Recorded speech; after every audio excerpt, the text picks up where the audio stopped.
Hello and welcome to InveStar Talks, a space to curate best of information for you and your financial well-being.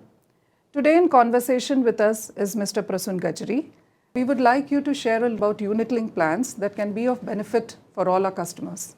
Unit-linked insurance plans, or ULIPs as we best know them, are a combination, first of all, of insurance and of investment.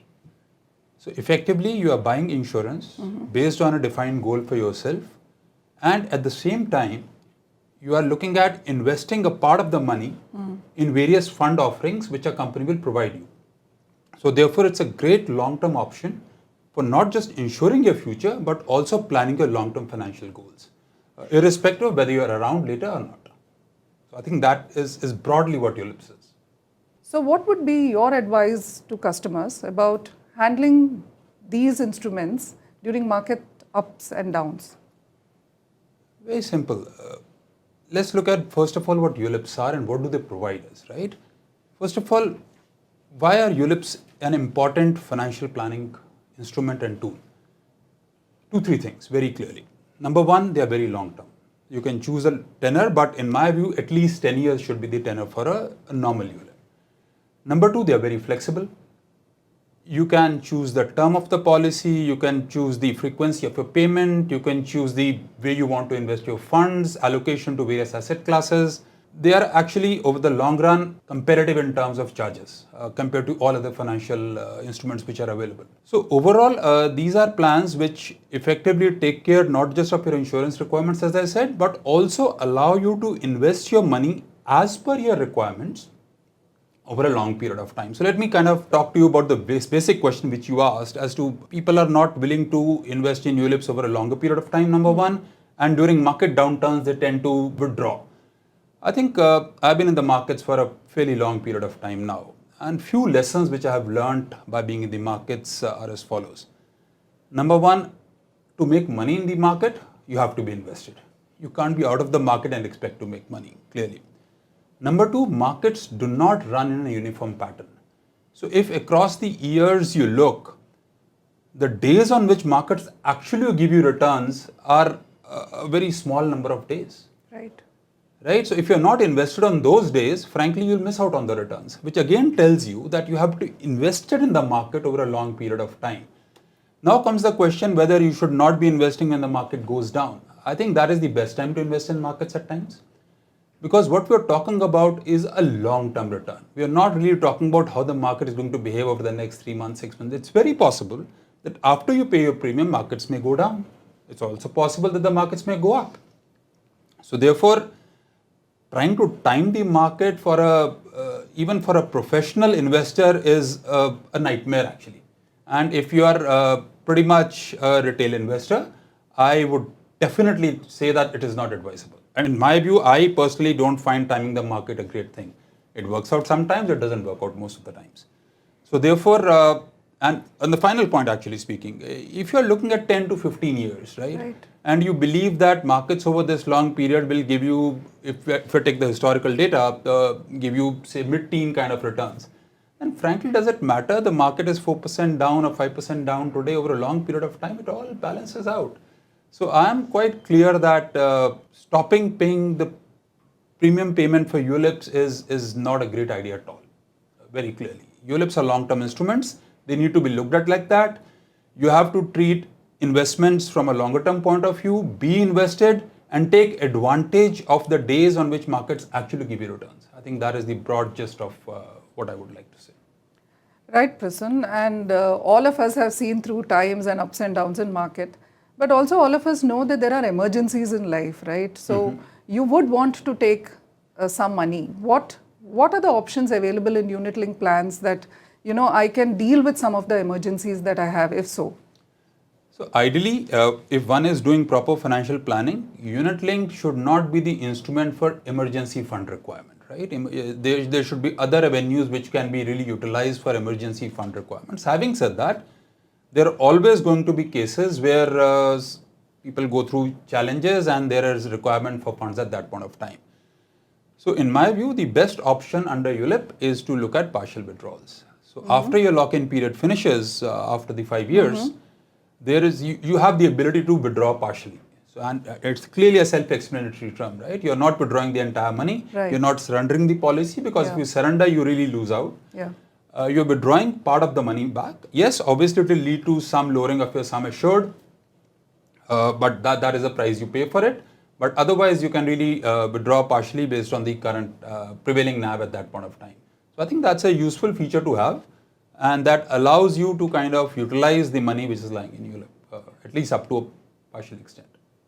Okay, so when you mentioned about returns on policies, do these charges also get factored in, and we really can, over a period of long term, make money over our investments despite these charges? How do you? Absolutely. I think I forgot to mention one great feature about ULIPs. They're very transparent, right? So if you look at ULIPs, it's very, very easy to understand the charges which are being levied.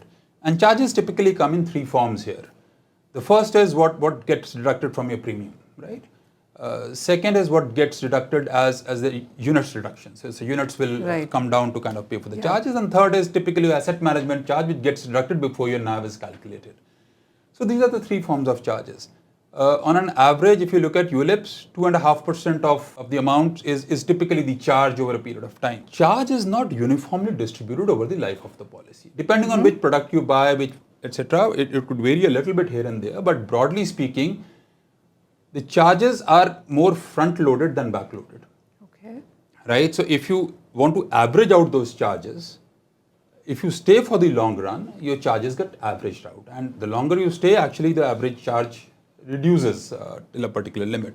But if you really walk out earlier, you surrender the policy, or after 5 years you really decide to say lock-in period is over, go time to get out, you actually end up paying more charges. And that really eats into your returns. So effectively, charges are available in the unit statement. You can check out what those charges are. And given the way these charges are, given the way they are structured across the life of the fund, it pays to really be invested for the long run, so that on an overall basis, your charges actually become lower, and therefore your overall returns start looking better. So that is the way I would look at it. Again, coming back to the same point, please be invested for the long run. For a good market time to get back, from a lapse to a renewal, ULIP offers a good blend of both investment and life cover. But at times, I think we think that is there a right time to kind of get and renew your policy? What's your view? I'm not a big fan of market timing at all. Let's be very clear about it. See, if you are not really renewing, you are actually losing out, right? Some exigency may happen. You are not covered for that period of time. So why are you buying insurance? Let's be very clear in terms of why are you looking at ULIPs. Right. In my view, they should be based on a certain desired financial goal over a period of time, and also insurance and security for that period of time. So if you do not make your premium payments, you're actually not fulfilling that goal. So you are really defeating the very purpose for which you bought the ULIP in the first place. So that is the first part. So therefore, I really don't see any logic to not paying the premiums. And secondly, let's assume that for some reason you missed out paying, or probably there was some shortage of funds at the time of payment. You really could not make the payment, and therefore you're waiting for some period of time to make that payment. My view would be that to make that payment as early as possible for you, and not really wait for markets ups and downs. But in the overall context of things, if you wait against the benefits you get from the product and being invested, it's definitely worth the price. So therefore, waiting for it just doesn't matter. I mean, there is really no point waiting for it. So therefore, over a longer period of time, if you're actually talking about 70,000 on Nifty levels, hypothetical number, I'm saying if assuming this 12-13% kind of return comes through, then starting point really becomes quite irrelevant, right? And therefore, my advice and my sincere suggestion to everyone would be to continue investing. Keep paying your premiums, whatever frequency you have chosen, and there is flexibility in terms of what frequency you want to pay your premiums at, right? And ULIPs anyway allow you to naturally average also, right? Because you're paying premiums on a regular frequency, you are catching the ups and downs typically. So it works like a long-term systematic investment plan, if I'm going to put it that way. And therefore, you're anyway averaging out your entry in the market. So I do not believe there is any reason to time the market as far as premium payments for ULIPs are concerned. Your risk appetite may change through your life journey or your life milestones. Is there a way for us to secure those risks and not completely be into a market or stay head? I mean, somewhere move into a less risky. How would that work out? In the beginning, we talked about asset allocation and the fact that the customer can choose his or her asset allocation on a ULIP plan. So maybe when you're 30, you want to be far more inclined towards equity, and you choose equity, say 100% as your asset allocation. Maybe you're looking at a very long-term plan and you say at 40, 45, I want to kind of hedge my bets. And therefore, I want to kind of now be 40% fixed income and 60% equity. ULIPs absolutely allow that. There is really no problem. You can do fund switches based on intelligent asset allocation. I would really urge that fund switches should not be done just to time the market. Again, coming back to the same point. But based on your longer term financial requirements, based on what you believe are your financial goals and your lifestyle and your risk appetite, all the factors put together, you can make intelligent asset allocation choices at any point of time. So we give you choices across funds, pure equity funds, pure fixed income funds, hybrid funds. You can pick and choose depending on your risk appetite, your requirements, which fund works for you, which doesn't, completely the customer's choice. And we reveal the portfolio of these funds, so completely transparent in terms of where the money is invested. So absolutely, the choice is available to the customer and the customer can exercise that choice depending on their requirement. So Prasun, while you have responded to most of the queries customers have, there is one question that is on the table, which is what is our investment philosophy? Can you throw some light to kind of get us more aware about it? Sure, that's a great question. See, we have a fairly simple investment philosophy. ULIPs are meant for the long run, and therefore our fund investment philosophy is also based on long-term returns.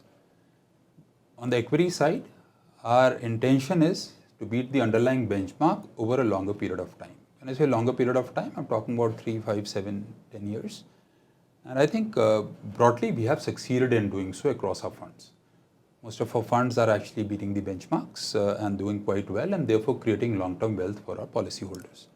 On the fixed income side, our philosophy is safety in the first place. Try and minimize the risk in the funds and generate good long-term returns in line with the fixed income markets. And our funds have again succeeded in doing that as well. So broadly, very simple, not trying to kind of do too many things. Our investment philosophy is driven by the need of the underlying funds and the requirements of our customers. And our funds are primarily returning based on this philosophy, and the details are available in the fund fact sheet, which we release every month, which gives the details of individual funds, the underlying investments, the shorter term, longer term returns. All I would urge is that shorter term returns, while they are important from a customer's perspective, they should not be the determining criteria for making the investments. So what one should look at is longer term returns from these funds, and choose funds wisely based on your own financial goals. So for all of us, I think it was a very insightful conversation, Prasun. 3 things which I can, I've gathered, and I'm sure it resonates with all of us. One is insurance is a long-term instrument. It is a best blend of both an investment and an insurance cover. And I think it's very important to safeguard that policy. Any emergency, obviously you have options such as partial withdrawal, but insurance should be the last one given that it is a cover. Absolutely. So preserve your insurance, that's the second. So one is it's a long-term investment return. Second, preserve your insurance. And lastly, we have to keep a watch on funds. How do the markets, if at all we see a reason that we want to switch into a lesser riskier fund, those options are available. And those options should be exercised based on longer term goals, financial goals and asset allocation requirements, and not based on shorter term market movements. Perfect. That's all I would Perfect. Thank you, Prasun. It was real insightful talk, and being in conversations with you was a pleasure. I'm sure all of us have gathered a lot from what you have said. The pleasure is indeed mine, and it was very nice talking to you. I hope our policyholders and prospective policyholders keep invested for the longer run and live a life of pride. Thank you, Prasun.